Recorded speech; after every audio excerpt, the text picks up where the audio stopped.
Oke, selamat siang semuanya. Siang. Senang bisa ketemu pertama kali di kelas ini ya. Ya, hari ini adalah hari pertama kita masuk dalam perkuliahan bahasa Yunani di semester ini. Dan sebelum kita membicarakan berbagai macam hal, kita awali dulu dengan doa.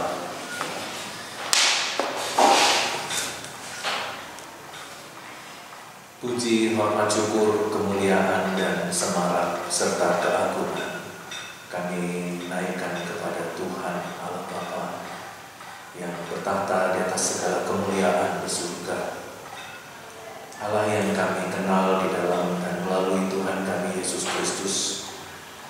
Kami sungguh mengucap syukur karena pada siang hari ini kami boleh memasuki mata kuliah baru di semester ini Tuhan, yaitu bahasa Yunani. Kami sungguh mengharapkan dan rindu Tuhan memampukan kami, menolong kami, baik pendidik maupun mahasiswa, untuk bisa dapat berinteraksi dengan aktif dalam perkuliahan sepanjang semester ini. Dan kami juga rindu Tuhan menolong, memampukan kami untuk dapat menyerap setiap materi dan pembahasan-pembahasan yang kami terima di dalam perkuliahan sepanjang semester ini, sehingga kami semakin hari semakin diperlengkapi dalam penguasaan bahasa Yunani, dan kami semakin diberikan kesempatan dan dimampukan untuk menguasai firman-Mu semakin dalam dan semakin mendekati maksud hati Allah. Terima kasih Tuhan Yesus Kristus. Kami juga menyerahkan para mahasiswa supaya Tuhan tetap pelihara mereka, berikan mereka kemampuan dan juga sukacita di dalam mempelajari bahasa Yunani selama satu semester ini. Dan untuk hari ini kami percaya Tuhan juga akan memberkati, menyertai dan memampukan kami sepanjang kuliah kami sampai siang hari. Di dalam nama Tuhan kami Yesus Kristus kami berdoa. Amin. Iya, sebelum kita masuk di dalam pembahasan materi hari ini, agenda kita yaitu yang pertama, pembahasan tentang silabus. Silabus sudah saya siapkan dalam bentuk file. Nanti saya akan bagikan kepada saudara-saudara. Nah, saya juga berharap supaya saudara bisa membentuk grup bahasa Yunani, grup WA atau Telegram, boleh, bahasa Yunani, supaya nanti silabusnya saya bisa sharing langsung atau saya bisa upload di grup WA bahasa Yunani ya. Jangan lupa masukkan saya juga.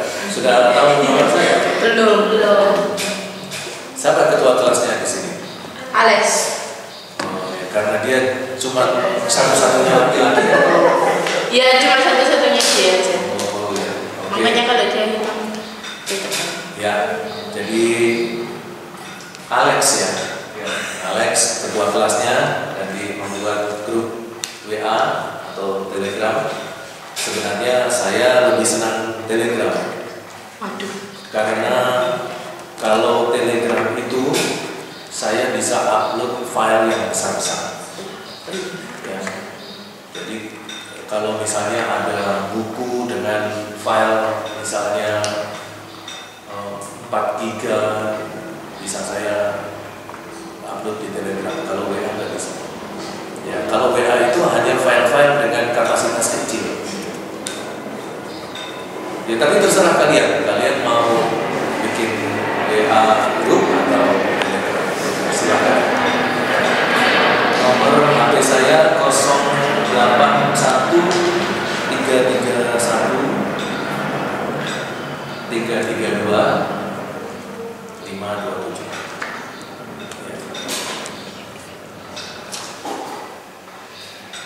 Ya, agenda kita yang pertama pembahasan perkenalan dulu. Yang kedua pembahasan silabus dan tugas-tugas. Dan yang ketiga kita masuk ke dalam materi awal, yaitu pengantar. Materi pengantar bahasa. Nah, sekarang kita masuk ke perkenalan dulu. Silakan kita silakan saudara-saudara yang dari Prodi PA perkenalkan diri. Pertama Ika, kemudian Ananya. Lalu setelah itu teman-teman dari teologi, ya, Devina, Foni, Penina, David. Ya. Nah, perkenalkannya sebutkan nama lengkap, dari suku mana, anak keberapa, ya, dari gereja mana, dan sudah punya pacar atau belum? Aduh berat. Aduh berat. Ya, itu aja dulu perkenalannya. Silakan dari siapa? Pertama Ika. Siapa Ika? Mana Ika? Saya. Oke, silakan. Shalom Bapak, shalom teman-teman. Perkenalkan nama panjang saya itu Ika Santi Maria. Ya. Tapi saya biasa dipanggil Maria, Bapak. Oh gitu. Tuh, ya. Terus kemudian saya itu asli dari Caruban Madiun. Oh, Ya. Madiun. Terus kemudian saya itu di sini bukan punya pacar tapi sudah berumah. Di antara ini yang paling muda saya, Bapak.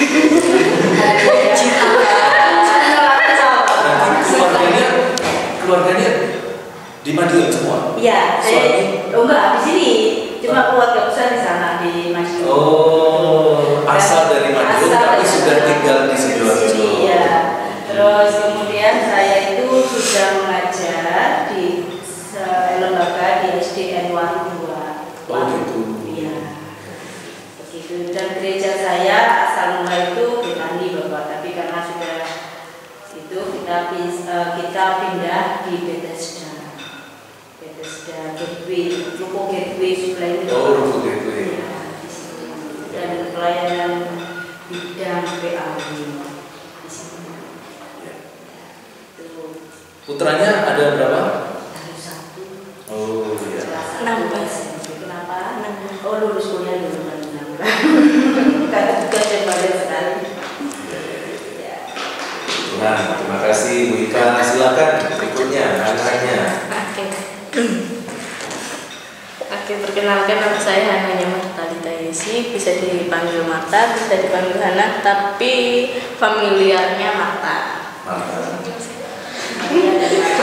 Oke, Marta. Saya dari 3 bersaudara, saya anak terakhir, bungsu sendiri.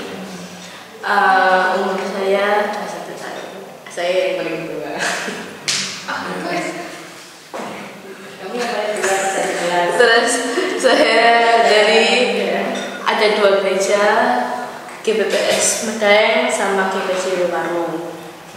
Saya asli Jawa Timur, ya itu Warung, Sidoarjo.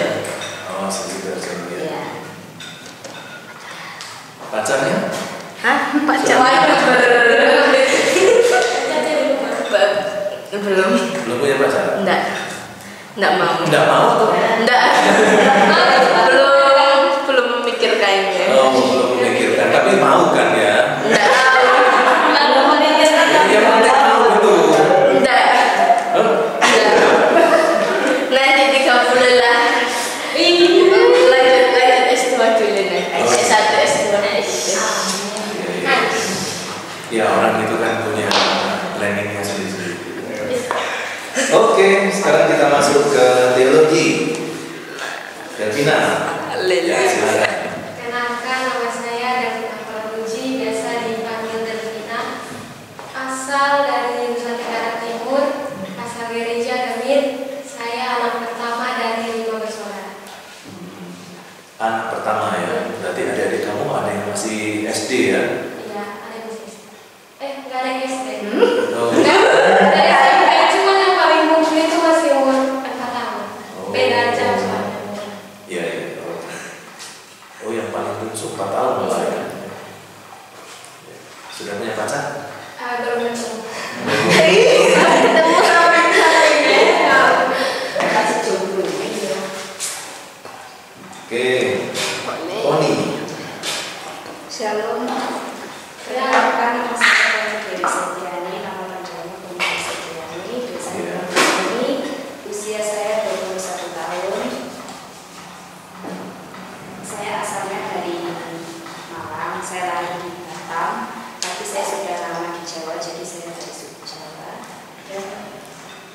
sekarang tinggalnya di Malang. Nama gerejanya GSPI Pos Malang. Ya. Pacarnya? Belum. Belum ya. Tapi mau ya. Gebetan ya Kak? Oh. Gimana?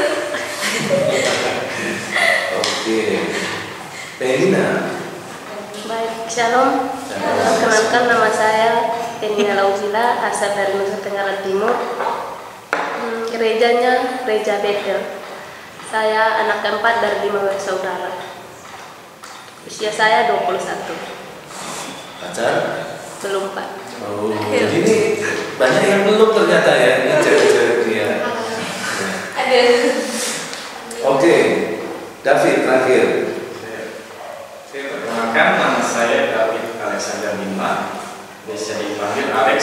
Sebenarnya David, tapi karena ada saudara satu sini jadi namanya Alex. Oh. Oke, suku asli dari suku Sabu, hanya besar kecilnya itu di Pulau Flores. Alamat gereja dari gereja Groning, dan untuk status masih Johan. Apa itu? Jangan dari Tuhan. Oh.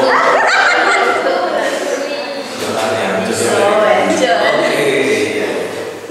Saya anak ke-6 dari 8 bersaudara. Ada 6 ya. Iya. Ya, saya berharap nanti di kesempatan-kesempatan mendatang kita semakin lebih sering ngobrol dan saling mengenal satu dengan yang lain lebih dalam lagi.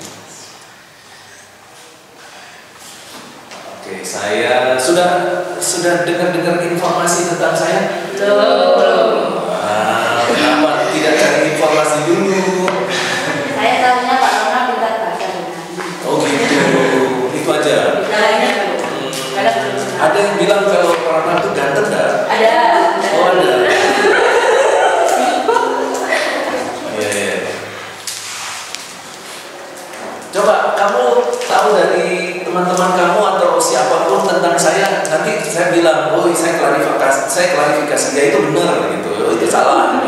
Kalau saya dengar dari Kak Yunina, dia sering bilang itu bapak saya. Apanya itu bapak saya?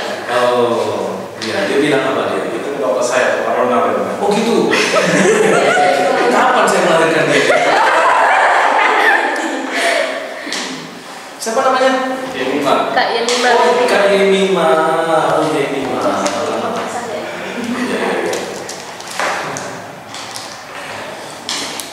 Ada lagi? Yang tanya-tanya, waduh, kamu nggak bisa jadi detektif kamu ternyata ya.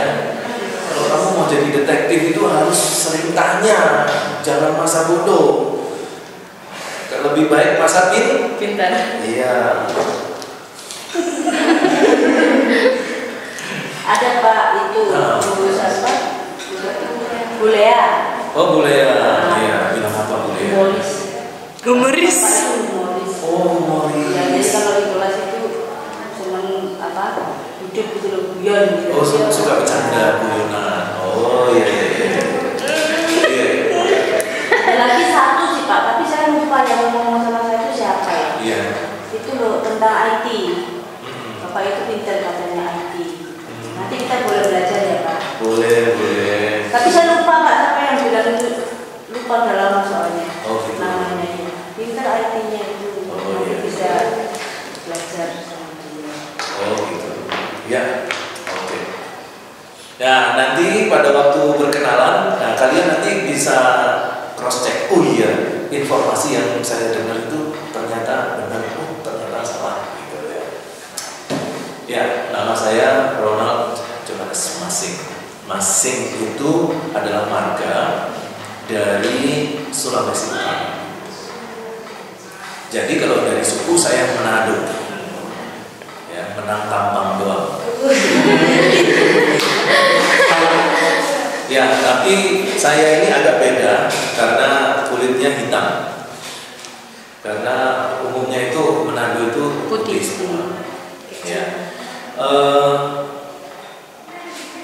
Masing itu bukan marga yang benar. Karena marga yang benar itu harusnya Maramis. Ya, jadi harusnya saya itu Ronald Johannes Maramis. Karena Maramis itu adalah nama marga dari kakek. Ya, jadi bukan nenek. Kalau Masing itu dari nenek. Nah, harusnya di dalam budaya Manado, Minahasa itu harusnya patrilinear. Jadi kita harusnya menggunakan marga dari kakek. Nah, jadi biasanya kalau di tempat-tempat lain saya perkenalkan diri saya dengan marga Maramis. Itu adalah marga yang benar. Masing ini marganya salah ini dari nenek. Tapi karena sudah tertulis di akta kelahiran, ya mau diapain, dipakai terus. Ya, tapi secara garis budaya dan garis sejarah, ya dari Maramis. Kemudian walaupun saya orang Manado, saya lahir di Surabaya. Saya besar sampai SMA di Surabaya. Tetapi setelah lulus SMA, saya sudah langsung merantau, dan nanti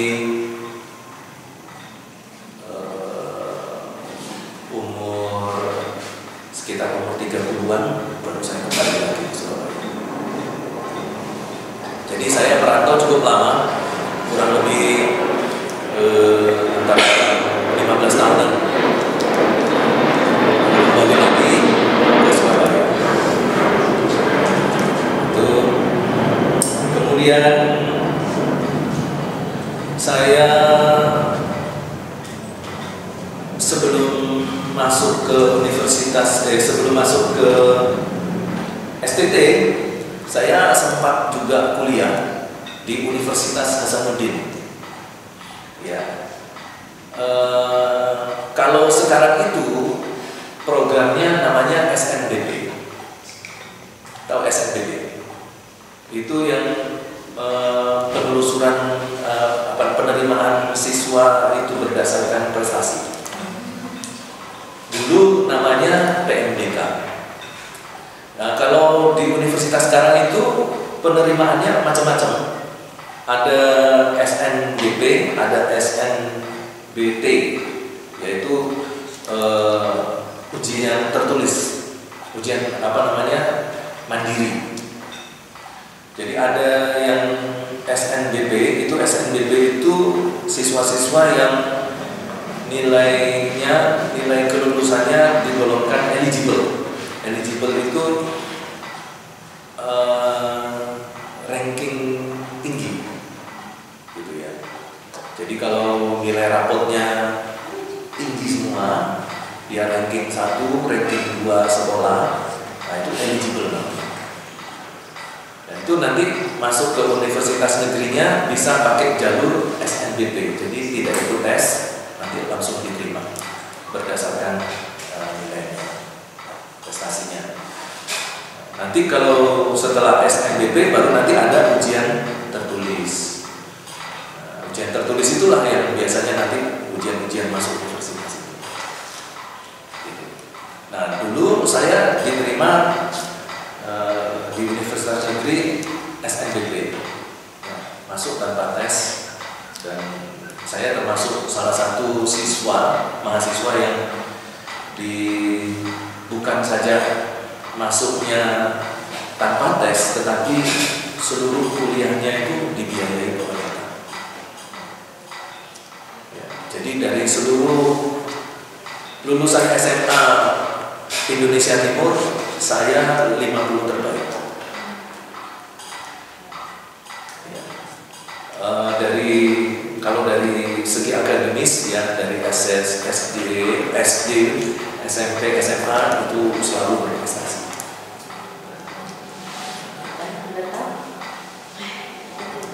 Nah, untuk setelah saya masuk di universitas itu, ternyata saya tidak sejahtera. Akhirnya saya memutuskan untuk keluar dari universitas dan saya masuk ke sekolah teologi. Itu satu keputusan yang berat sekali.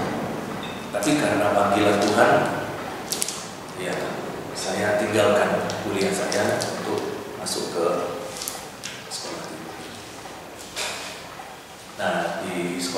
teologi, saya belajar di Batu, S1-nya, kemudian S2-nya di Surabaya, S3-nya di Solo.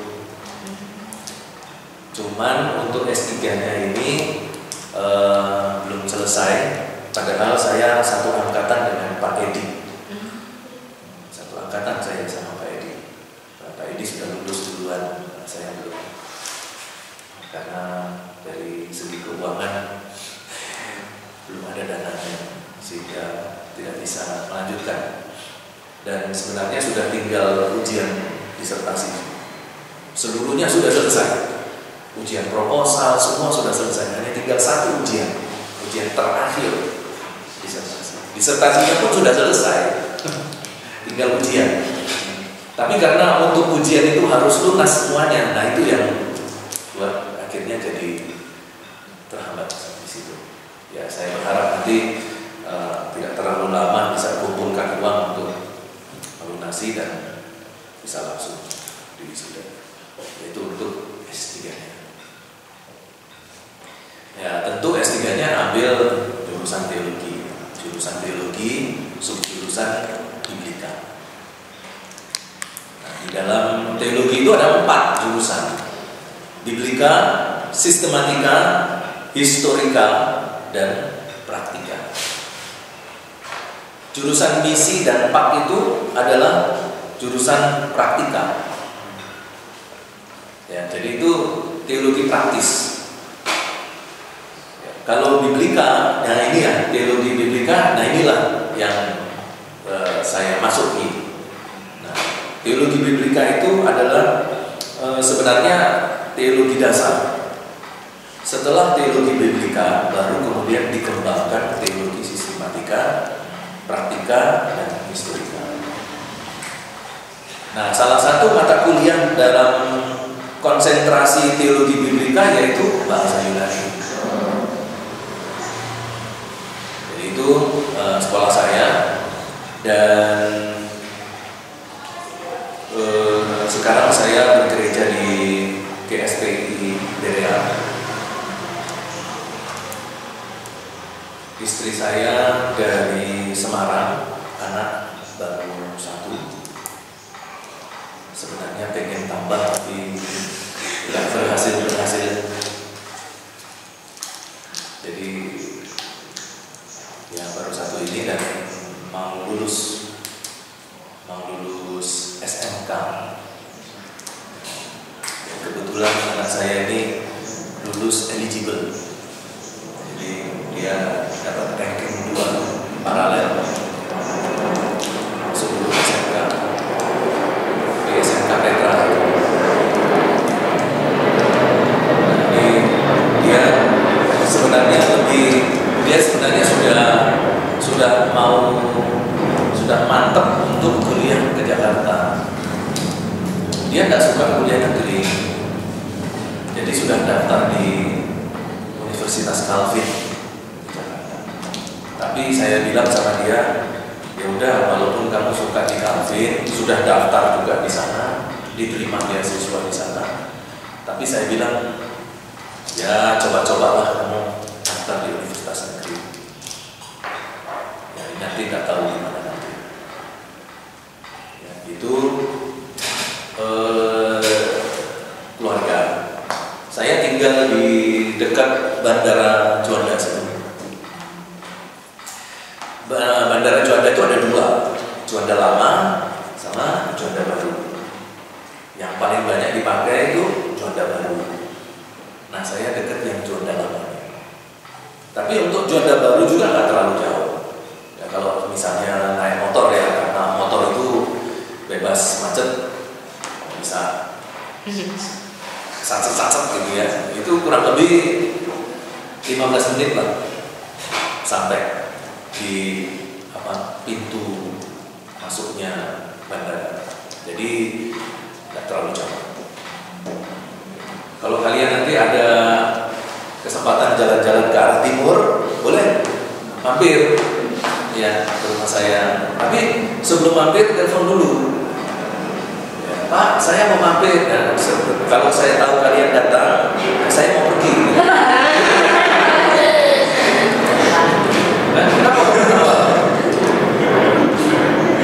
Jadi tidak ketemu gitu ya.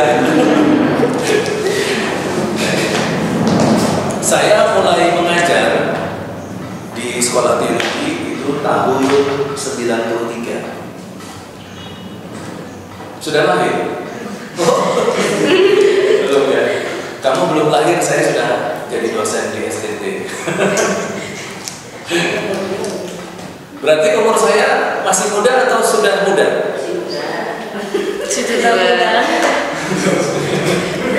Nah, lo itu bukan jawaban. Kan pertanyaannya masih muda atau sudah muda? Oh, sudah muda. Ya begitulah ya kira-kira. Dan bahasa Yunani ini adalah mata kuliah pertama yang saya ajarkan tahun 93 sampai sekarang. Dan ini diktat adalah diktat saya sendiri yang saya buat. Saya menulis buku cukup banyak. Ada kurang lebih antara 70-80 judul buku sudah saya tulis. Cuman memang belum satu pun yang diterbitkan. Ya, saya berharap nanti di kesempatan mendatang bisa lah ada yang beberapa, karena untuk menerbitkan buku ini biayanya cukup besar. Jadi harus banyak berdoa. Nah, berkaitan dengan buku ini, nanti Alek minta 3 lagi untuk disimpan. Ini kan ada 7, masih ada 2 lagi Alek. Nah, 2-nya itu harus kamu ambil, ya, kamu simpan di kamar supaya nanti bisa diserahkan lagi ke ketua kelas yang berikutnya. Jadi jumlahnya semua ada 9. Nah, kalau mau di fotokopi boleh. Tidak. Tapi saya juga punya saudara-saudara kalau mau akses bahasa Yunani, diktat materi bahasa Yunani bisa dengan 2 cara. Nanti saya bisa kasih filenya dalam bentuk PDF, tapi itu pakai password ya. Tapi passwordnya juga saya kasih. Dan yang kedua, saudara bisa akses dari website. Ya, saya punya website sendiri. Sampai saat ini masih aktif. Saya masih bergumul apakah akan mengaktifkan terus atau menghentikan website saya di tahun ini. Ini masih bergumul. Tapi sementara masih ada website, bisa diakses materi bahasa Yunani saya di website saya. Nanti saya kasih alamatnya di WA group ya, alamat website. Dan kalau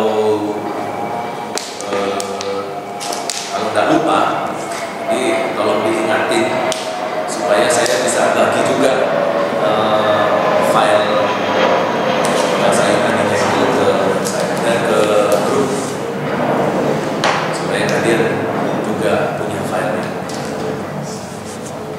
Tapi file itu rentan terhapus ya. Kalau punya dana itu kalian bisa fotokopi. Tapi ini diktat ini baru 50%.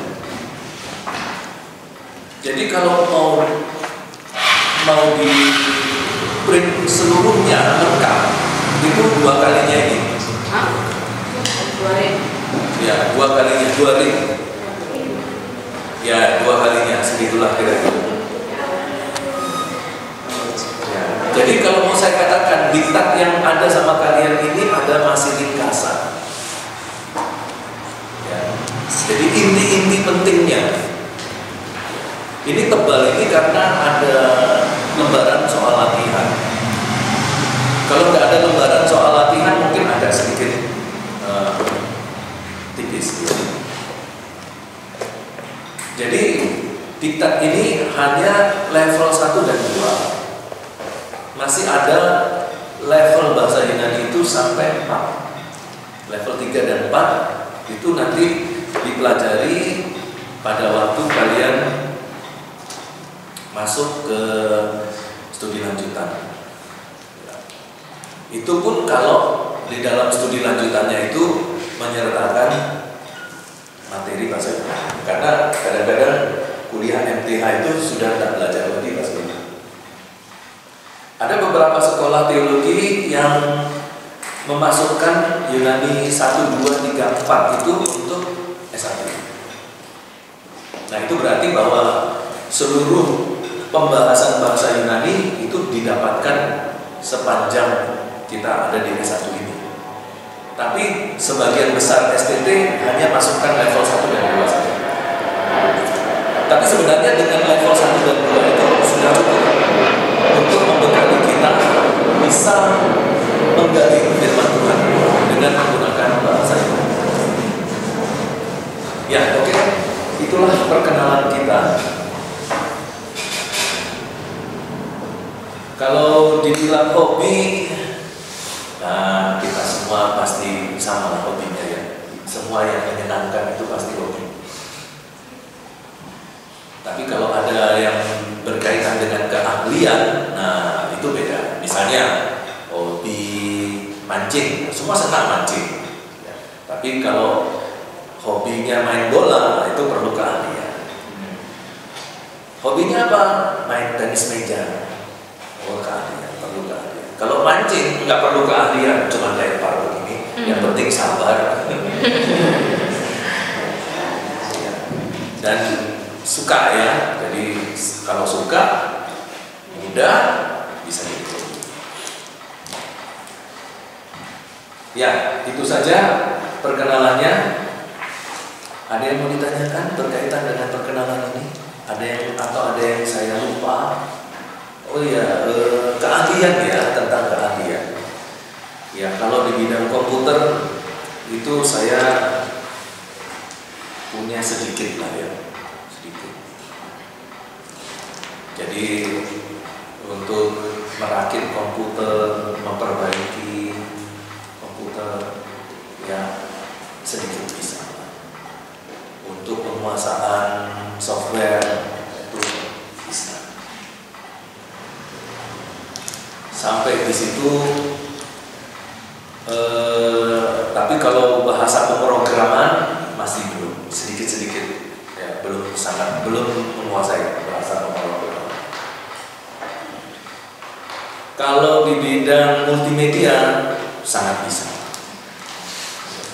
Saya pernah membuat, dulu waktu saya pelayanan di Jakarta, saya pernah melayani di salah satu yayasan Kristen yang pelayanannya di bidang multimedia. Nah dari situ juga saya banyak belajar tentang multimedia. Bahkan lebih dari situ, dari ya multimedia bukan hanya sekedar menguasai software PowerPoint atau Photoshop, CorelDRAW atau video editing, bukan cuma itu, tapi menguasai semua dunia perfilman.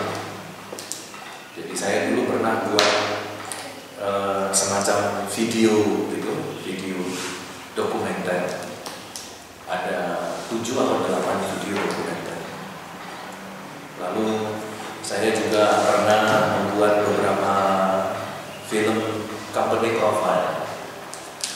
Company profile itu film yang membahas tentang sebuah organisasi. Jadi misalnya gereja mau dibikin presentasi dalam bentuk video, itu bikin company profile. Misalnya ada yayasan, ada perusahaan mau bikin video presentasi tentang perusahaan, dibuat company profile. Jadi kalau teknik-teknik perfilman ya, kamera, lighting, ya kemudian dubbing dan lain sebagainya itu bisa banget ya. Walaupun tidak profesional ya, walaupun masih amatir tapi bisa kuasa. Di rumah saya ada studio, nanti kamu bisa mampir lihat studio saya. Itu cukup mahal studio itu. Walaupun saya nyicil belinya, tapi itu sudah lumayan banyak, hampir sekitar 80 juta saya habis untuk studio itu.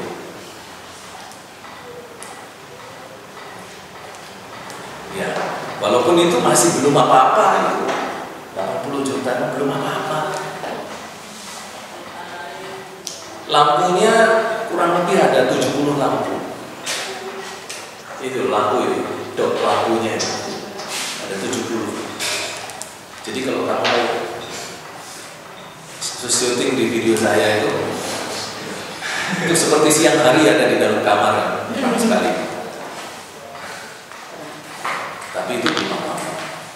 Studio yang lain, aduh, bisa ratusan juta. Nah itu dari segi multimedia. Dari pelayanan saya sudah keliling hampir seluruh Indonesia saya datangi. Yang belum saya datangi itu Ambon sama Irian. Tapi kalau Nusa Tenggara Barat, Nusa Tenggara Timur, ya, Tenong, Kupang, NTT, NTB, Waingapu, Waikabubak, Rote, Ruteng, itu sudah.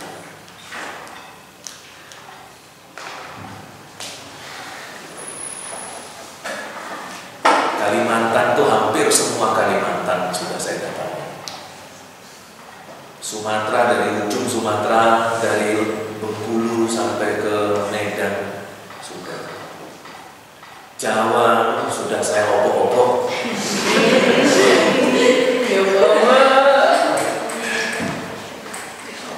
Bali, Lombok sudah. Ya itu dari saya. Kalau dari segi pendidikan tadi sudah,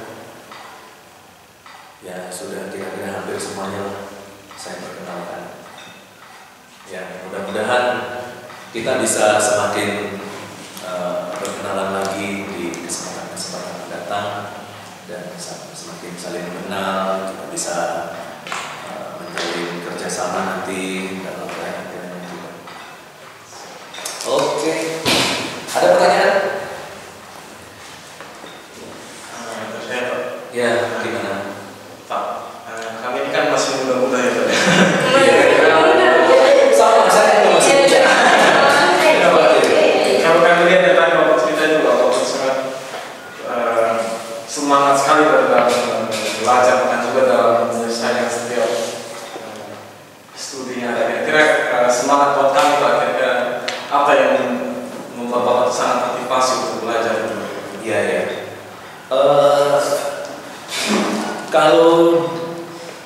Kalau dulu itu saya tuh orang yang malas sekali belajar. Iya. Saya ingat waktu 1 sampai kelas 4 SD itu nilai saya, waduh, kursi, bebek, tongkat, jelek semua. Nah, ketika saya bertobat, ya bertobat dalam tanda petik, bertobatnya anak kecil. Nah, di situ saya merasakan bahwa Tuhan itu membuka pikiran saya. Itu penting, membuka pikiran. Nah, dari membuka pikiran itulah maka kemudian itu menjalar kemana-mana, menjalar ke semangat, menjalar ke motivasi, menjalar ke kegigihan belajar, ya, menjalar ke kedisiplinan. Dan juga ya kalau kita bicara tentang kamu pasti bisa, itu bicara pasti tentang motivasi kan.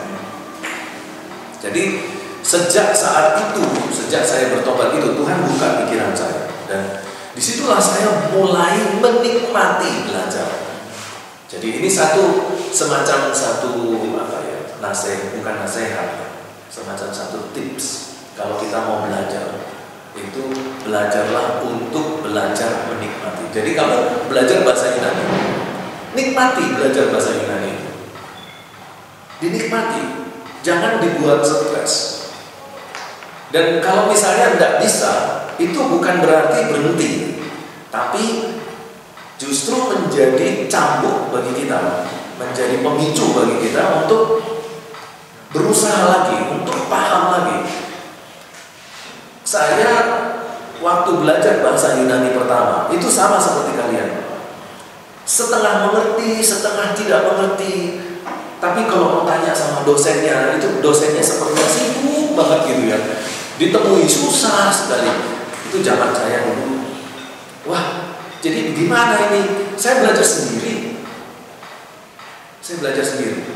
Nah, karena motivasi yang seperti tadi, semangat, ingin menikmati, disiplin, pantang menyerah, saya belajar sendiri. Dari belajar sendiri, jadi saya mengerti.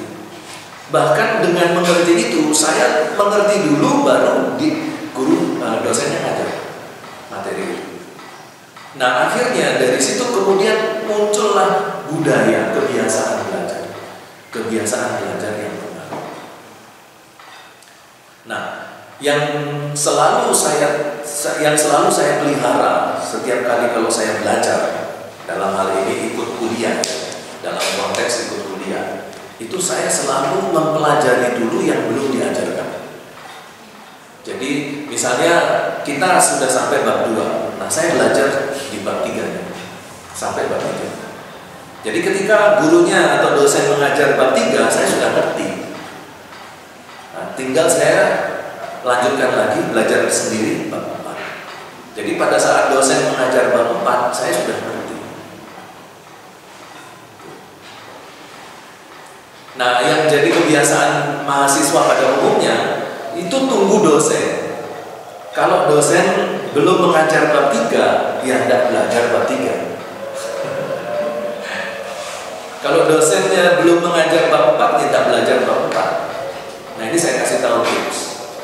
Dengan tips seperti itu, kita bisa dapat prestasi di dalam akademis kita. Jadi saya SMP itu juara sekolah, bukan juara kelas, bukan. Rankingnya bukan ranking kelas, ranking sekolah SMP. Ranking 3 besar. SMA juga ranking sekolah 3 besar. Saya masuk ujian tes masuk SMA itu saya ranking 2. Masuk universitas, saya masuk jalur eligible, diterima tanpa tes.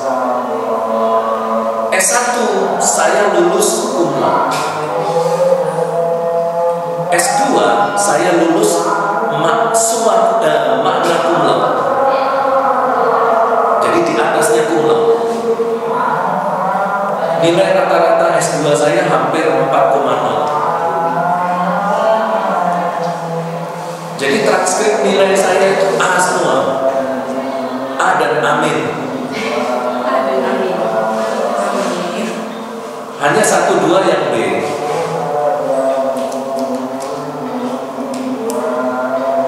S2, S3 nggak tahu. Kalau dari transkrip nilai kan saya pindah sekolah kan. Saya pindah dari STT di Surabaya pindah ke Solo. Nah, nilai transkrip dari STT Surabaya itu hampir semuanya A. Untuk S3 hanya 1 kalau salah ya. Hanya 1. Entah B atau B+. Aku rasa B+ atau amin. Yaitu dimengerti, tidak mengerti, diulang, tidak mengerti sampai saya mengerti, baru berhenti. Dan kalau saya belajar, itu seperti kehabisan waktu. Ya. Saya bisa, itu kalau waktunya ujian-ujian gitu ya, saya itu bisa nggak tidur seminggu. Seminggu itu saya sehari itu saya cuma tidur 2 jam. Jadi misalnya ujian selesai jam 3 sore atau jam 12 siang, Kan ujian biasanya pagi loh. Dari jam 12 sampai jam 3 pagi itu belajar terus. Nanti jam 3 sampai jam 5 atau jam 6 tidur, bangun, ujian lagi masuk. Terus seminggu selama ujian itu ada. Begitu caranya saya belajar.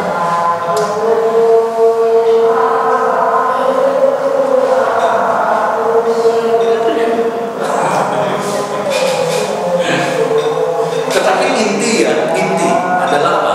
Tuhan membukakan pikiran kita. Kalau kamu merasa, aduh, saya belajar di mata kuliah ini susah, kurang mengerti. Saya mau belajar mata kuliah ini juga sama. Nah, nanti di bahasa Yunani gimana ya?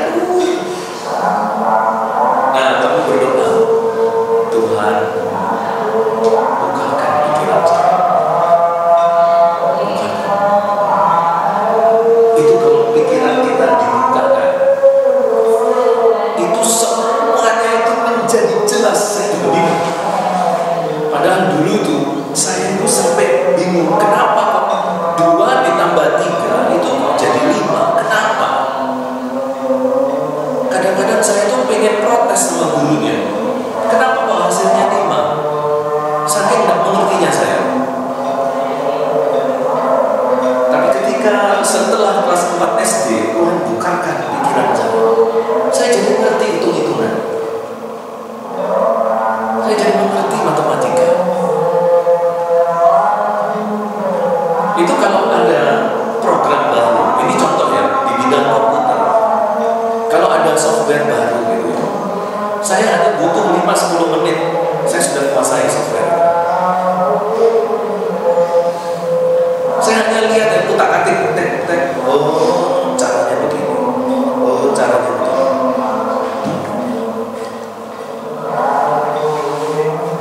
Jadi kalau main gitar, nggak perlu diajarin orang, belajar sendiri. Main keyboard, main piano, belajar sendiri, bisa. Main drum, bisa.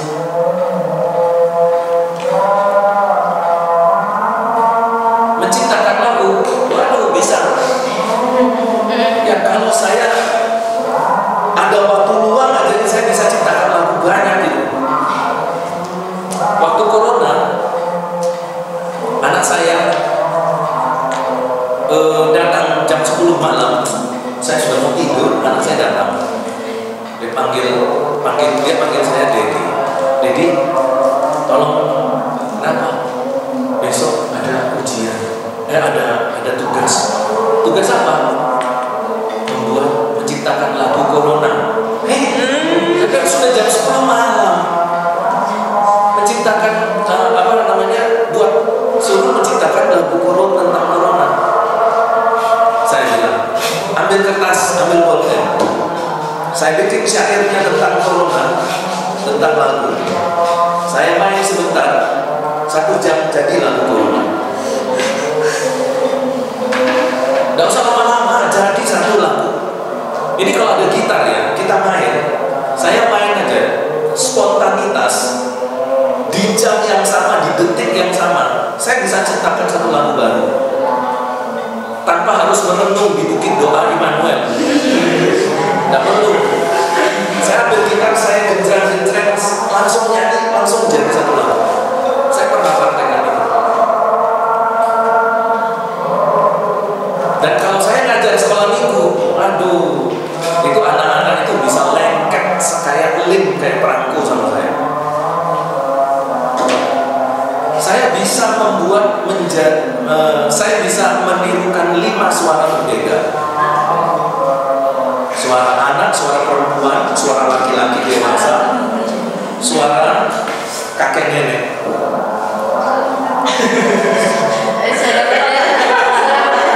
Bahkan saya bisa menyanyi dengan suara perempuan.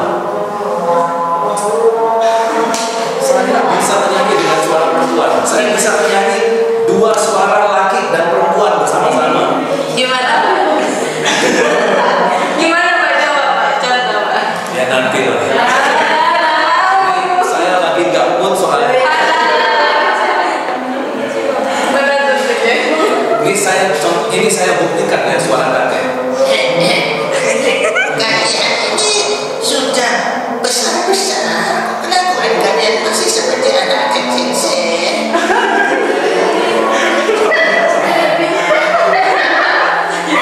Mbak, kami ini kan lagi kuliah, Mbak. Kita itu perlu kesegaran. Jangan siok gitu, kalau kesegaran seperti itu.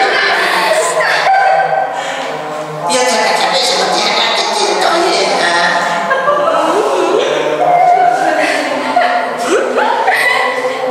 Ya, saya nggak bohong kan?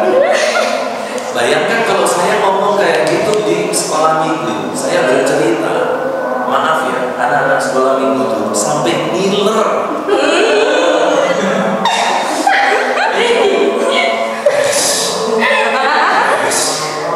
Nggak ada yang lari-lari, ngomong sendiri, nggak ada. Itu kalau saya sampai sekarang kalau saya ngajar sekolah minggu itu selalu buat anak-anak itu melowo semua. Karena saya bisa bikin banyak bahasa. Ketika saya tahu anak-anak lagi rame, bahasa kakek-kakek saya keluarin. Anak-anak kakek ini, oh ada kakek-kakek. Teknik mengajar sekolah minggu, oke lah ya, bisa buat seminar. Jadi kalau ngajar Pak, oh biasa itu saya.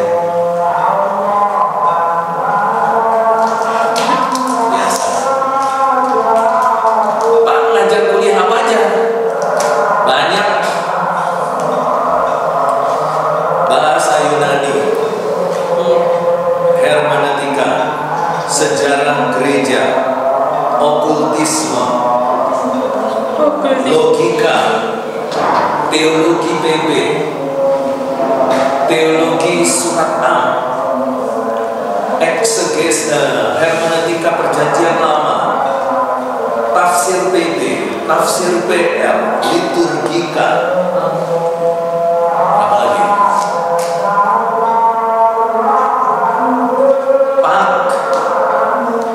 Homiletika,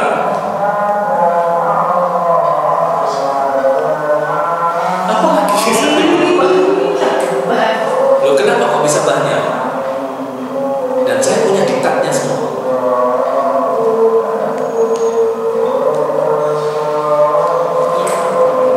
Loh kenapa kok banyak?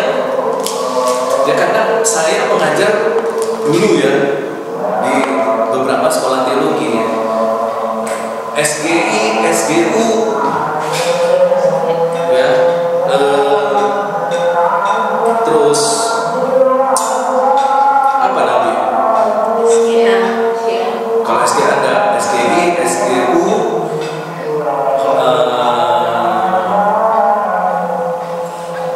di STT di Surabaya, surat 6, okultisme. Terus yang di STTS itu lebih banyak lagi. Ya, jadi hampir semua mata kuliah di STT saya ngajar. Hanya satu yang belum sempat, mungkin ya etika. Etika saya belum sempat.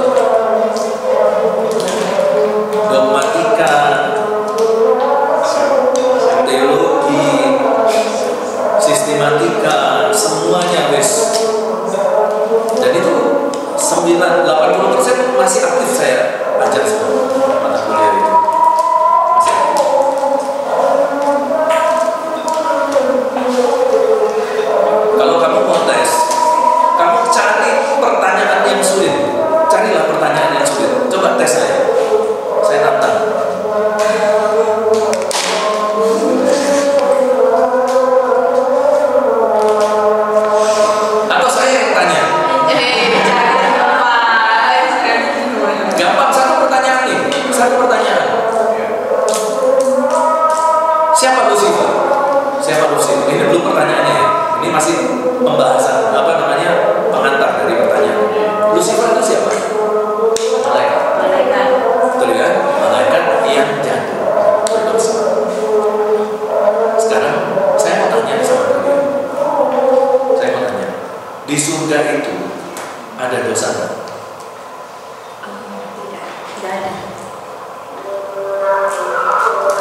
surga ada dosa? Tidak ada.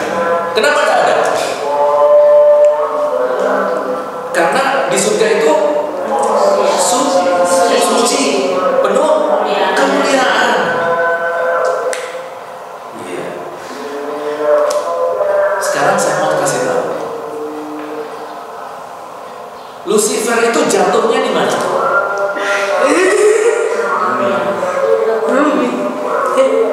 Berdosanya. Pertama kali Lucifer itu berdosa di mana dia? Di mana? Di surga.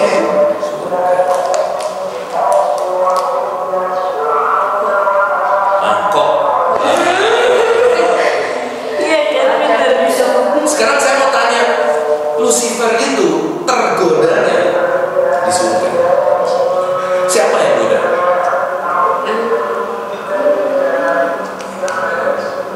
Siapa yang goda Lucifer? Ayo. Berdosa sendiri. Kalau berdosa sendiri, gimana caranya sosok makhluk malaikat yang sangat suci tiba-tiba berdosa?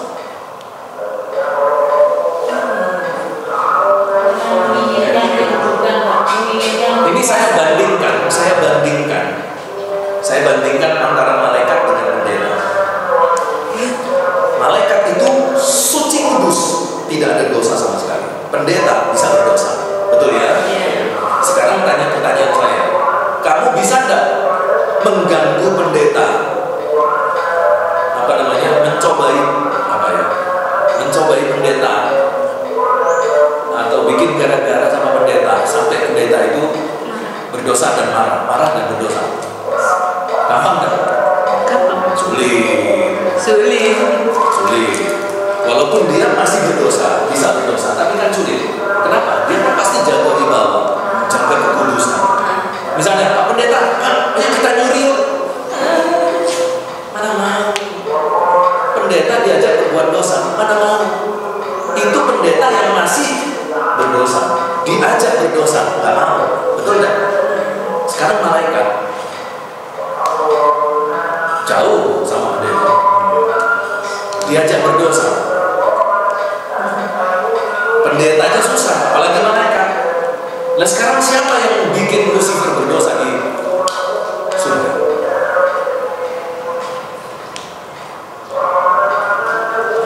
Oke. Dikatakan di Alkitab, Lucifer ini dia mempengaruhi, memprovokasi sepertiga malaikat, sehingga jumlah sepertiga malaikat berbuat dosa semua. Sepertiga malaikat di surga berbuat dosa semua. Dan mereka semua, Lucifer dan sepertiga malaikat ini, semua dibuang dari surga. Alkitab bilang begitu. Sekarang pertanyaannya, kalau malaikat itu jumlahnya 1 triliun, sepertiganya berapa? 300 miliar. Untuk membuat 300 miliar malaikat berdosa, butuh waktu enggak? Jadi itu terjadinya di mana? Sepertiga malaikat berdosa itu terjadinya di mana? Di surga. Jadi ada usaha untuk mendosakan malaikat di surga. Ada aktivitas berdosa di mana?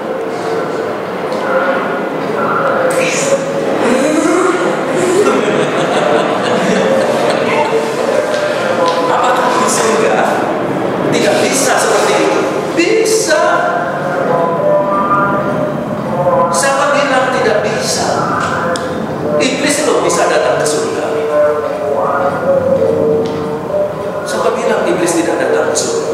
Datangnya bukan sekali, berkali-kali. Gak percaya? Gak percaya? Ada yang bawa kita?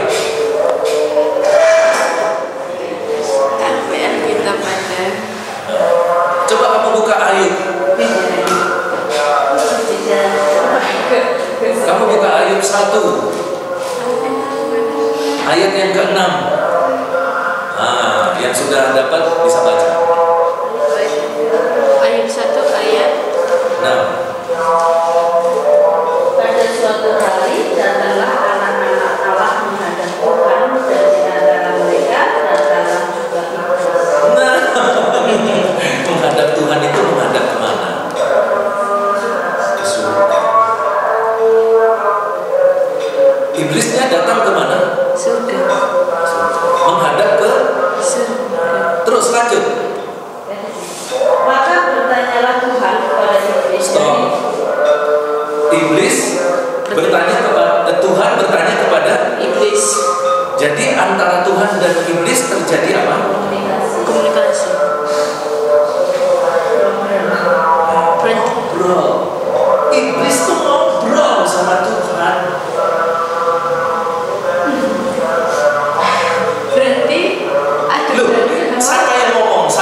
Bertanyalah Tuhan. Tanya lagi Tuhan. Iblis, apakah kau memperhatikan hambaku Ayub?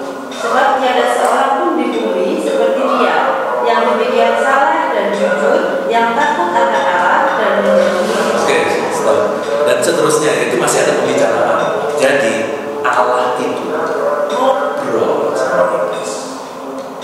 Iblis itu musuh Allah ya. Musuhnya. Musuh. Ngobrol. Di mana?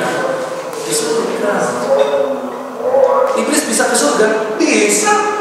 Tuh ngobrol malah.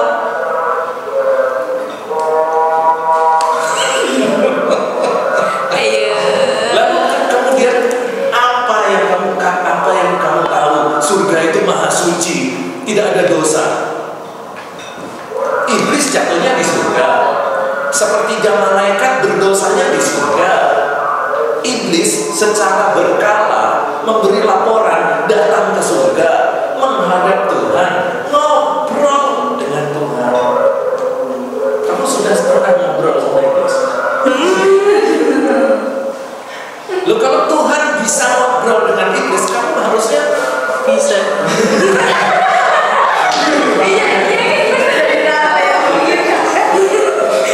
jangan kamu ngobrol, iblis baru datang, ketawa, kamu sudah lari ketakutan. Betul nggak? Coba kamu malam-malam, iblis datang, putih-putih gitu, terus ketawa dia. Anda kamu lari dia. Bayangkan iblis itu baru ketawa. Coba bayangkan kalau dia marah. Anda tambah takut kamu. Baru ketawa. Udah lari ketakutan. Suaranya aja sedikit paling lagi wujudnya. Ya, iblis itu makhluk paling jahat di seluruh jagat raya. Masuk ke ruang suci, menghadap Tuhan yang maha suci.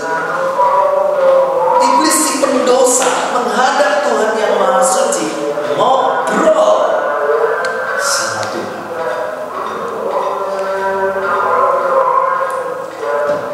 Berarti apakah orang berdosa bisa masuk surga? Iblis yang berdosa bisa masuk surga? Ya kan cuma benar itu. Orang berdosa bisa masuk surga? Bisa. Orang berdosa bisa masuk surga, tetapi tidak bisa tinggal di surga. Tidak bisa jadi warga negara surga. Dia cuma masuk. Cuma masa aja. Iblis kan cuma masuk, nggak tinggal. Habis itu dia keluar. Iya, adanya lalu gitu aja ya Pak. Oke, pertanyaan berikutnya. Ketika kita semua sudah naik ke surga, adakah kemungkinan terjadi pemberontakan lagi?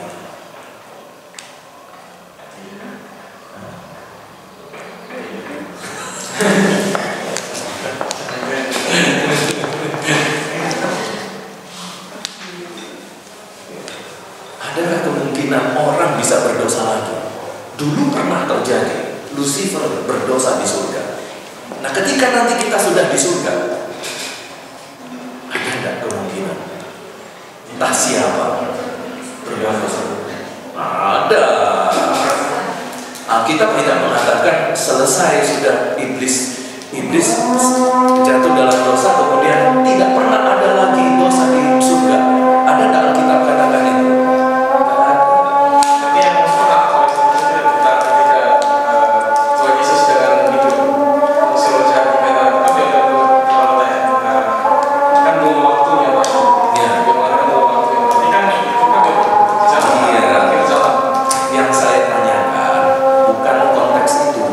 Itu konteksnya iblis masuk lagi ke surga. Bukan orang yang sudah suci jadi berdosa lagi. Kita kan sudah berdosa ya, sudah berdosa masuk surga.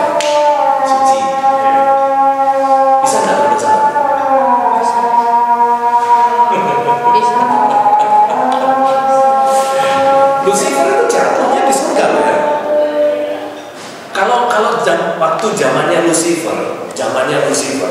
Woi, kita semua suci. Tuhan ada di tengah-tengah kita. Tidak mungkin ada antara kita ada yang berdosa. Tidak mungkin. Semua pasti berpikir begitu. Jengkedek ada yang jatuh dalam dosa. Lucifer, bapak sepertiga lagi.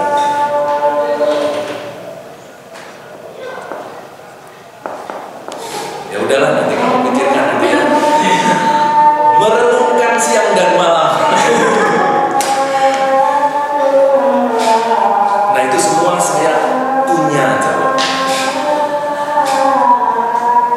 Siapa yang ngajarin Lucifer? Saya bisa jawab. Kenapa Lucifer di surga bisa jatuh? Saya bisa jawab. Dan Alkitabiah. Bukan jawaban mungkin, bukan. Saya jawab Alkitabiah pada dasar firman Tuhan. Bukan karang-karang. Mungkin ini ya, mungkin ya. Kamu bayangkan. Apa itu jawaban membayangkan? Gak pakai. Gimana? Penasaran? Masih 1 semester sama saya, tenang. Itu baru 1. Nanti kalian akan lihat itu banyak dosa yang dilakukan gereja dan pendeta. Nanti saya ungkapkan satu-satu nanti sembari kita kuliah bahasa Yunani.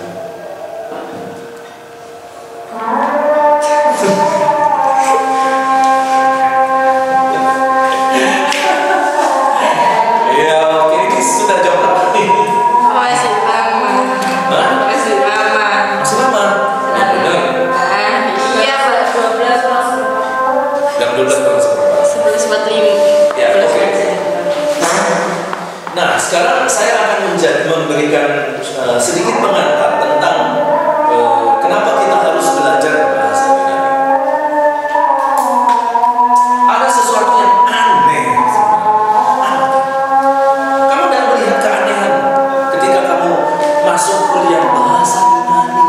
Aneh nggak? Hah? Aneh. Belum kenal sama sekali. Bukan itu, bukan. Ya mungkin bisa juga karena belum kenal jadi aneh bisa. Tapi bukan itu yang saya pikirkan. Aneh.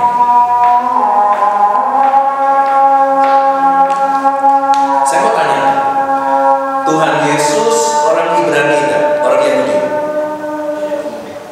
Murid-murid orang Yahudi? Paulus orang Yahudi enggak? Tuhan Yesus tinggal di mana? Israel. Harusnya PB ini bahasanya bahasa Ibrani atau bahasa Yunani?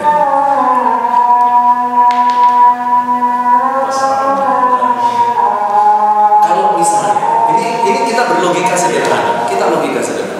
Saya orang Indonesia, bahasa saya bahasa Indonesia. Lalu tiba-tiba ada orang datang, tolong dong kamu pakai bahasa saya. Terus kemudian bahasa Indonesia, pelajaran bahasa Indonesia itu ditulis dalam bahasa Inggris. Tapi kita yang belajar orang Indonesia, bahasa Yunani ini kan bahasa asing. Kok jadi bahasa resmi Alkitab Perjanjian Baru? Tidak tersinggung orang-orang Yahudi. Ngerti maksud saya?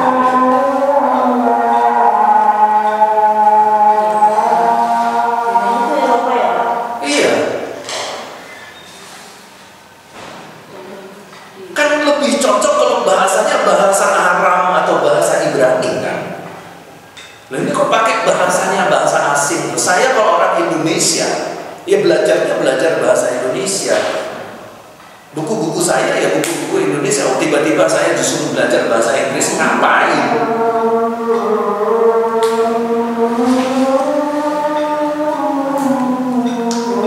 Tapi kenapa? Kok pada akhirnya seluruh naskah naskah perjanjian baru itu bahasa Yunani. Bukankah itu suatu keanehan? Apakah Tuhan itu tidak percaya lagi dengan bahasa Ibrani? Apakah bahasa Ibrani yang dipakai selama ini untuk menyusun Alkitab perjanjian lama bagi Tuhan sudah tak kepake lagi?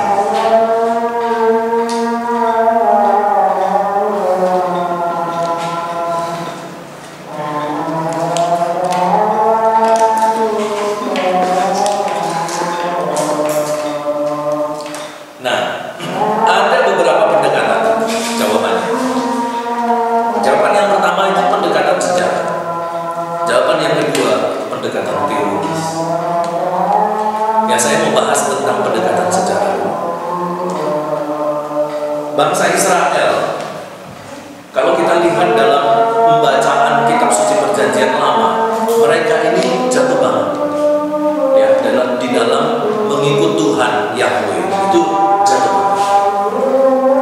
Dan jatuh bangun aku. Nah, lanjutkan Bu.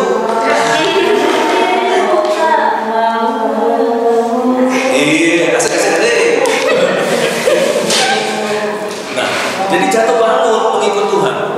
Kadang setia, nanti tidak lama lagi dia menyembah Baal, menyembah Asitoret, ya, menyembah Dagon. Nanti balik lagi, menyembah lagi dewa lain. Jatuh bangun, jatuh bangun.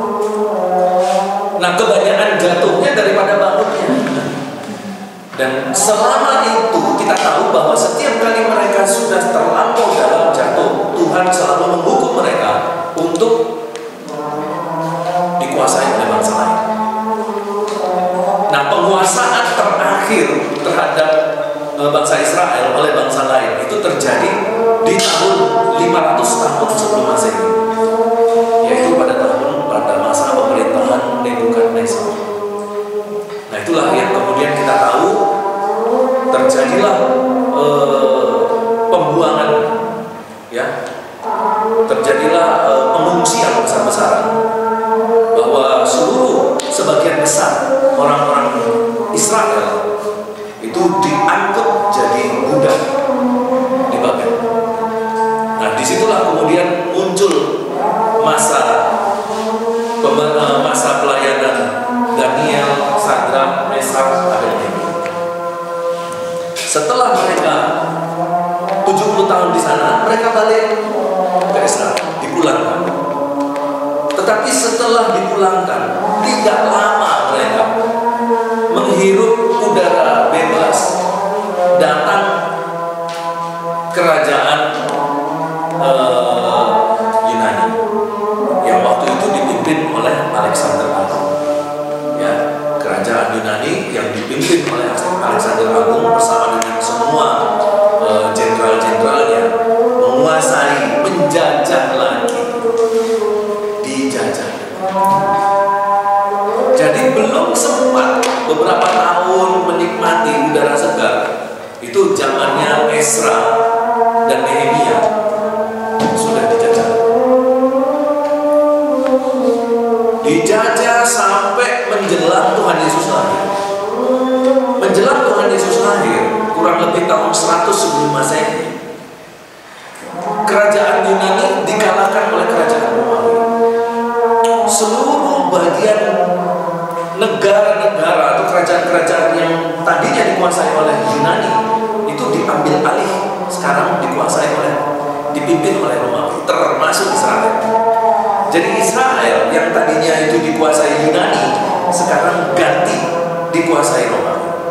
Nah, yang jadi masalah ketika bangsa Yunani ini memerangi Israel, menjajah Israel, mereka juga melaksanakan satu program yang namanya Helenisasi. Helenisasi itu singkatnya adalah satu program yang dijalankan oleh kerajaan Yunani untuk mensosialisasikan budaya Yunani. Jadi budayanya, cara hidupnya, cara berpakaian, juga dewa-dewa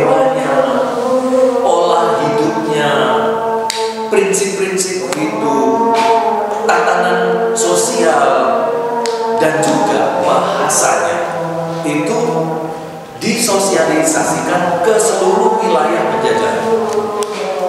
Nah, karena Israel ini dijajah oleh Romawi, maka Israel wajib melaksanakan program helenisasi. Dari situlah kemudian dikenalnya bahasa Yunani. Bahasa Yunani dikenal di situ. Bahkan bahasa Yunani ini kemudian mengambil alih posisinya bahasa Arab. Bahasa Arab itu adalah bahasa ibu, bahasa suku. Kalau kita di Indonesia bahasa suku, bahasa nasionalnya bahasa Indonesia. Bahasa Arab itu bahasa suku.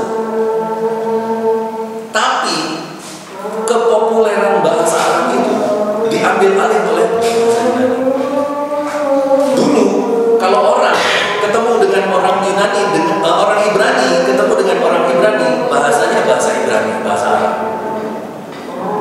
Sama seperti kalau saudara ketemu dengan orang Jawa, bahasa Jawa. Saudara ketemu dengan suku di Nusa Tenggara Timur, saudara pakai bahasa Nusa Tenggara Timur. Jadi kebanggaan gitu kalau ngomong dengan bahasa suku dengan orang-orang satu suku. Nah, tapi di zamannya itu, di zaman menjelang Tuhan Yesus lahir, bahasa suku sudah tidak populer, bahasa Arab.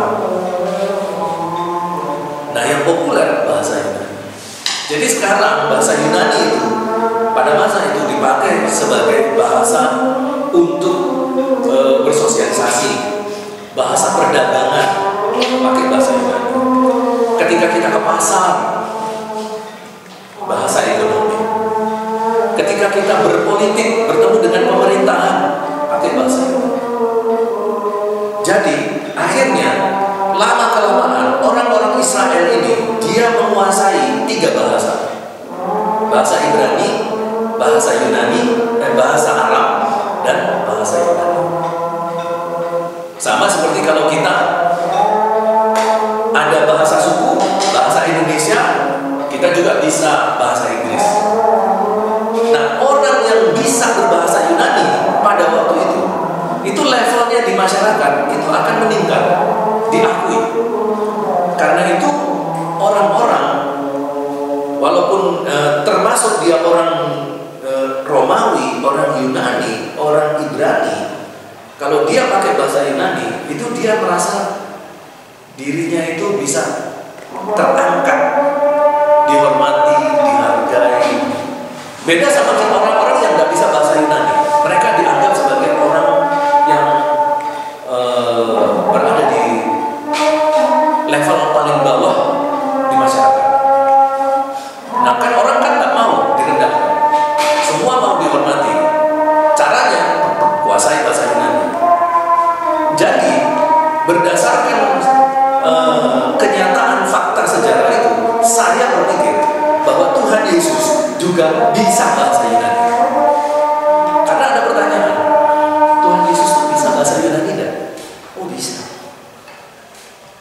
Karena yang bisa bahasa Yunani bukan cuma Tuhan Yesus tahu. Masyarakat di sekitar Tuhan Yesus pun berbahasa Yunani.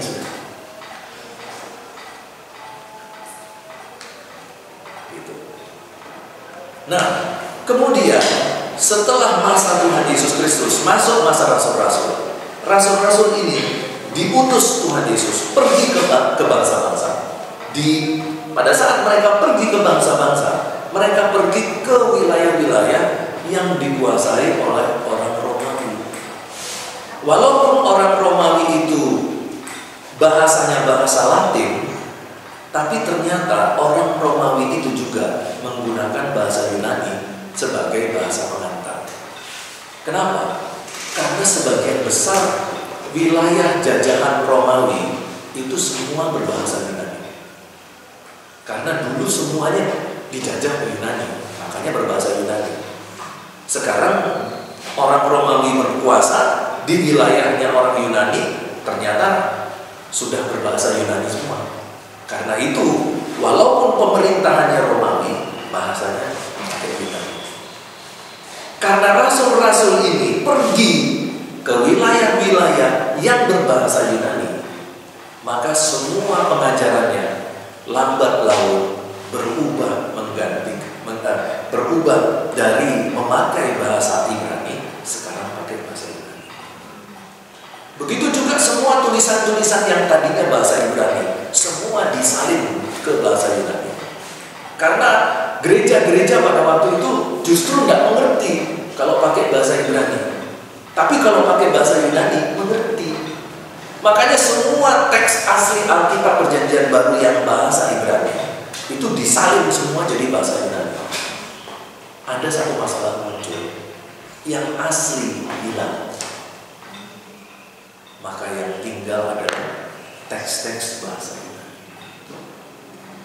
Nah, teks-teks Alkitab bahasa Yunani inilah yang kemudian dikumpulkan, lalu dijadikan satu, dikanonkan menjadi PB. Nah, itulah akhirnya sekarang kita tahu bahwa teks asli PB bahasa Yunani. Ya itulah sejarahnya. Karena dari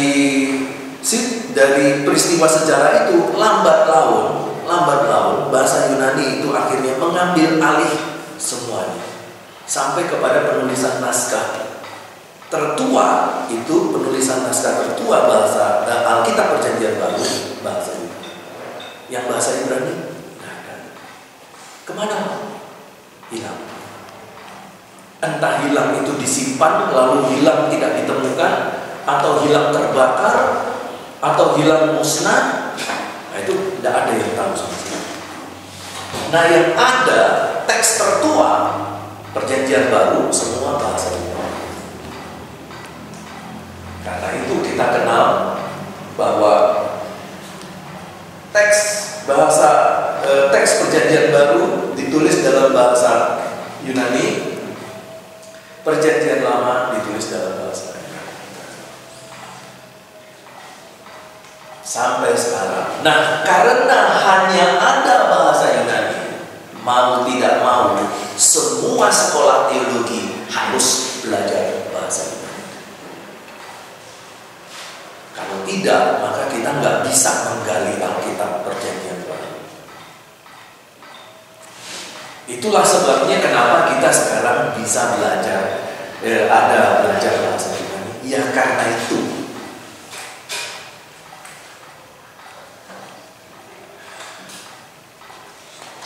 Nah, bagaimana secara teologis? Nah, ternyata di atas sejarah Tuhan telah merencanakan ini. Saya nggak tahu alasan Tuhan kenapa tidak lagi memakai bahasa Ibrani. Bisakah Tuhan menggunakan bahasa Ibrani terus sampai di Perjanjian Baru? Bisa. Tapi saya nggak tahu alasan Tuhan kenapa berhenti menggunakan bahasa Ibrani dan sekarang Tuhan pakai bahasa Yunani. Dan setelah kita belajar bahasa Yunani, barulah kita mengerti alasan Tuhan. Sebelum belajar bahasa Yunani, kita tidak mengerti alasan Tuhan. Kenapa? Satu faktor penting bahwa bahasa Yunani ini bahasa yang sempurna tata bahasa. Jadi, menurut pengamatan saya, ketika Tuhan melihat ada banyak bahasa di bumi ini, Tuhan pilih bahasa Yunani. Ada bahasa Nias, bahasa Dayak, bahasa Jawa, bahasa Ende, Nusa Tenggara, ada bahasa Papua, bahasa Inggris, bahasa Kaukasia, bahasa Latin, bahasa Cina. Tuhan pilih Yunani.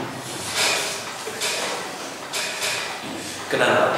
Karena Tuhan lihat gramatikalnya, tata bahasanya dapat mewakili isi hati Allah. Jadi seluruh isi hati Allah itu dapat dituangkan dengan bahasa Yunani di zaman itu. Dan pilihan Tuhan jatuh ke bahasa itu.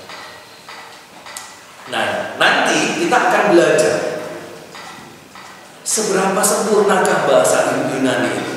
Di mana sih letak hebatnya? Di mana sih letaknya dia memiliki kemampuan bisa menggambarkan isi hati Allah yang ada di dalam Alkitab. Nah, itu kita akan belajar.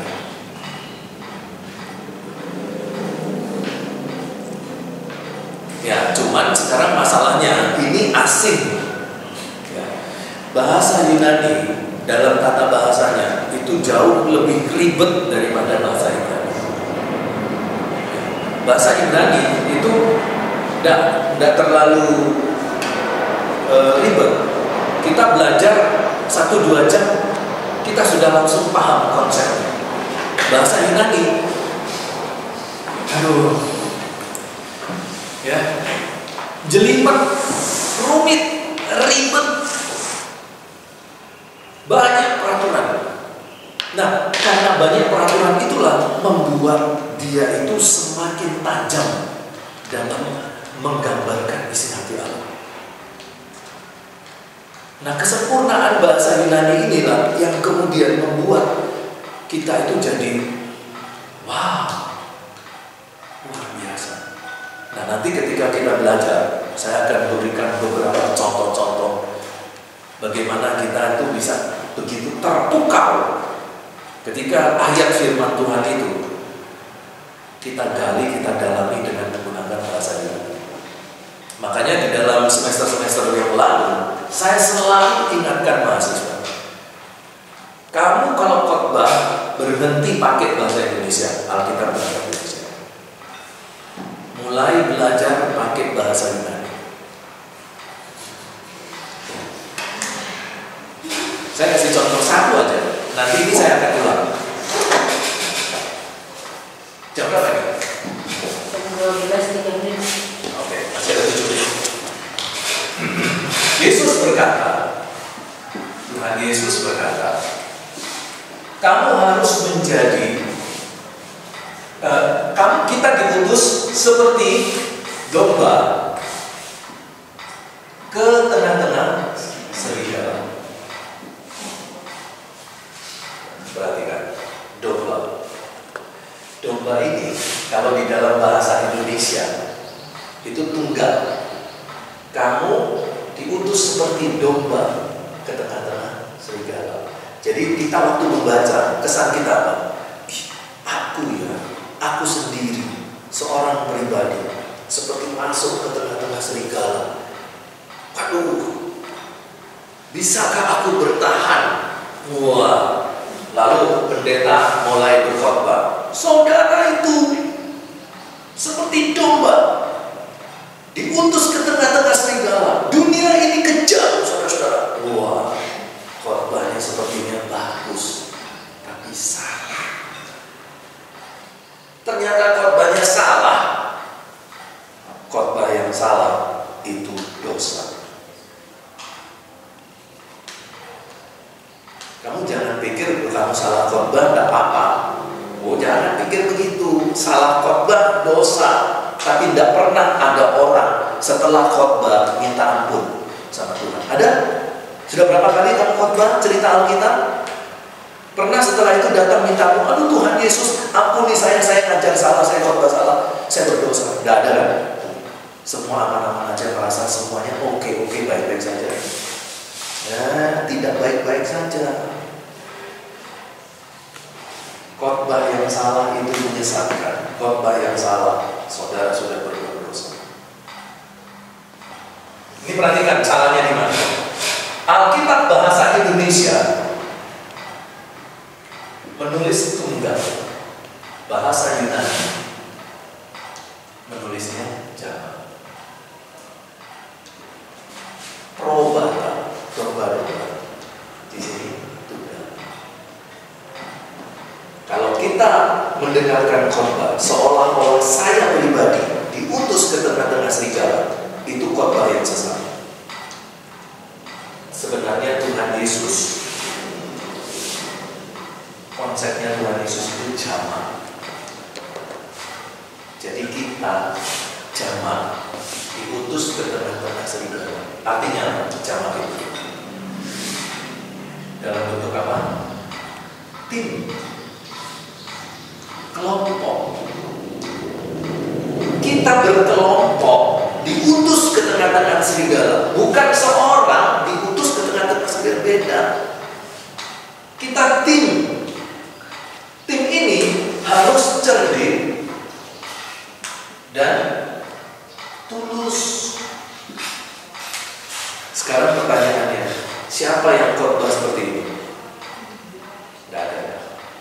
khotbahnya ini. Betul? Ada yang khotbah kita diutus sebagai tim? Tidak ada. Itu berarti pembahasannya pada waktu dia mendalami ayat ini salah. Kenapa salah? Tidak pakai bahasa Yunani. Persiapan khotbahnya pakai bahasa Indonesia. Akhirnya tafsirnya salah. Tuhan tidak pernah bicara kamu diutus pribadi, tidak pernah. Tuhan bicara tim, kelompok. Dan kelompok ini harus cerdik bersama-sama, tulus bersama-sama. Gampang kan? Sulit. Kalau saya pribadi cerdik, gampang. Kita semua sepakat cerdik, susah. Cerdik bersama-sama, cerdik pribadi, beda. Dan Tuhan mau kita cerdik dalam satu tim, kompak cerdik.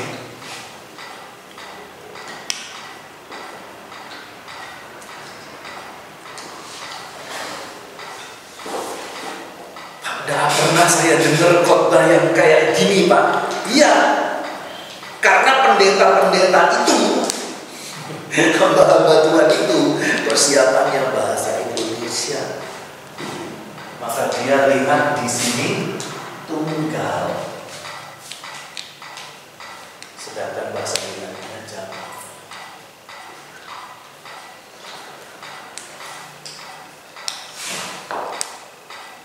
Itu sudah salah. Kalau ada pernah kamu dengar khotbah seperti itu, pendeta itu harusnya bertobat. Salah. Tuhan Yesus tidak pernah konsepkan begitu. Kok kamu ngajar begitu? Saudara disuruh beli micin, saudara beli pensil. Yang nyuruh marah enggak? Marah, karena tidak cocok, tidak sesuai dengan apa yang disuruh. Tuhan suruh kita sebagai tim. Loh kok yang diajarkan pribadi? Pak, itu enggak apa-apa, Pak. Apanya yang enggak apa-apa? Beda konsepnya, penerapannya beda, perlakuannya beda. Yang terjadi di tengah-tengah pelayanan beda. Saudara pelayanan sendiri dengan saudara pelayanan dalam satu tim sama ada? Beda.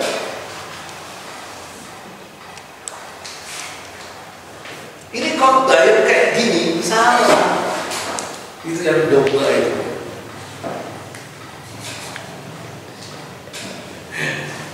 Ini yang itu salah satu contoh. Betapa pentingnya kita belajar bahasa Yunani. Kalau tidak belajar bahasa Yunani, maka yang jadi patokan kamu Alkitab bahasa Indonesia. Dan kalau kamu pakai Alkitab bahasa Indonesia, kemungkinan kamu salah mengajar besar. Kemungkinan kamu salah tafsir besar. Nanti saya akan tunjukkan banyak bukti yang lain bahwa ternyata selama ini banyak khotbah yang salah.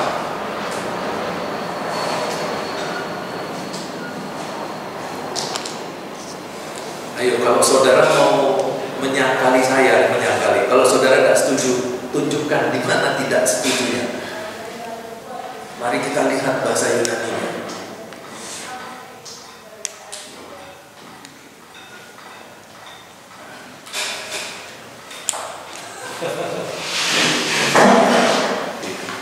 Ya, kira-kira ya. Tapi saya tanya coba. Nah, tapi bagaimana dengan itu kan tentang kata Tuhan yang tadi yang disampaikan. Tetapi bagaimana dengan orang yang membaca Alkitab secara langsung dari bahasa Indonesia? Nah, terus mereka itu bagaimana? Sedangkan mereka tidak tahu arti maksudnya sebenarnya. Kemudian mereka mulai menafsirkan secara pribadi. Nah, itu kira-kira bagaimana? Salah. Siapa bagaimana? Jadi Alkitab yang dalam bahasa Indonesia ini jadi gini ya, Alkitab terjemahan itu bisa kita pakai untuk membantu memahami. Alkitab terjemahan itu membantu memahami. Tetapi untuk memahaminya yang benar, bahasa Yunani. Jadi kalau kita selama ini gereja tidak pernah menyuruh, mendorong kita belajar bahasa Yunani, Sedangkan huruf-huruf Yunani itu salah. Maaf ya, orang di seberang sejak kecil udah belajar bahasa Arab, bisa baca bahasa Arab. Orang Kristen bisa bahasa Yunani, anak sekolah minggunya. Itu kesalahan. Kesalahan yang dipelihara. Akhirnya apa? Jatuh-jatuhnya tidak ada pilihan lain, bahasa Indonesia yang dipelajari.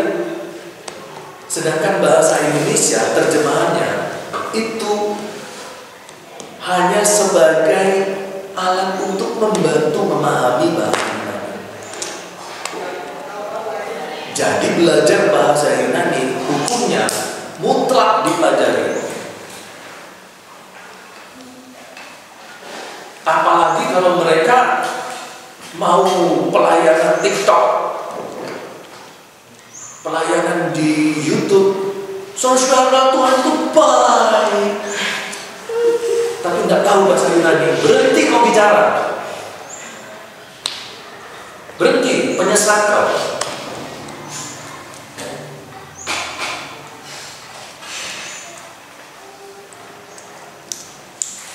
Apa yang harus dipertanggungjawabkan kalau dia memberitakan Injil di TikTok, tapi dia tak tahu bahasa Yunani?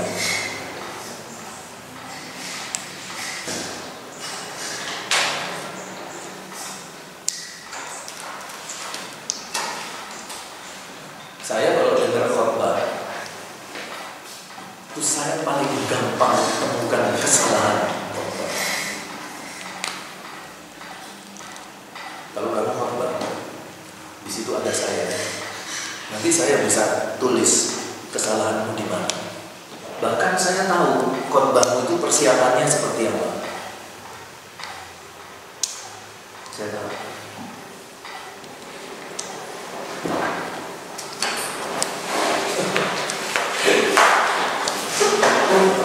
Karena itu tugas berat bagi kita. Kenapa? Kamu yang belajar bahasa Yunani bertanggung jawab untuk membimbing semua orang Kristen yang tidak mengerti bahasa Yunani, meluruskan pemahaman yang salah, gitu ya. Mereka mencoba untuk memahami Alkitab, tapi dia tak tahu bahasa Yunani.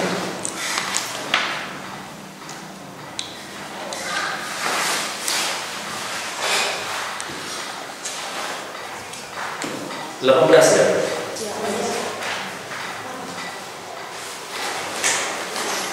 Gitu ya kira-kira. Oke, kita berdoa dulu. Ika, Ibu Ika, silakan ditutup doa. Mari kita berdoa. Tuhan Yesus yang baik, terima kasih Bapak pada kesempatan siang ini Tuhan. Kami boleh belajar di tempat ini semua kami boleh menerima pembelajaran bahasa Yunani Tuhan. Kiranya memberikan hikmat kepada kami semuanya supaya kami bisa menangkap dan kami juga bisa berwawasan. Dengan bahasa Yunani ini kami boleh menggali Alkitab lebih dalam hati Bapak. Tuhan memberkati Bapak yang telah membimbing kami, mengajar kami. Tuhan tambah-tambahkan hikmat kepada beliau dan senantiasa memberkati apapun yang dia kerjakan. Berikan kesehatan kekuatan senantiasa Bapak, dan Tuhan pakai hamba menjadi hal lebih indah dari hatinya Bapak. Dan memberkati juga kami para mahasiswa yang sebentar lagi juga berpisah satu dengan yang lainnya. Supaya kami pertemukan kami kembali dalam waktu yang mendatang dalam kasih setia-Mu ya Bapak. Terima kasih Bapak. Ini doa kami Bapak, kami haturkan hanya di dalam nama Tuhan kami Yesus Kristus yang menjadi juru selamat kami yang hidup. Haleluya. Amin. Amin. Oh iya, saya belum menyampaikan tugas-tugas ya, nanti aja ya menyusul ya. Oke, sampai ketemu minggu depan. Tuhan Yesus memberkati. Jangan lupa nanti isi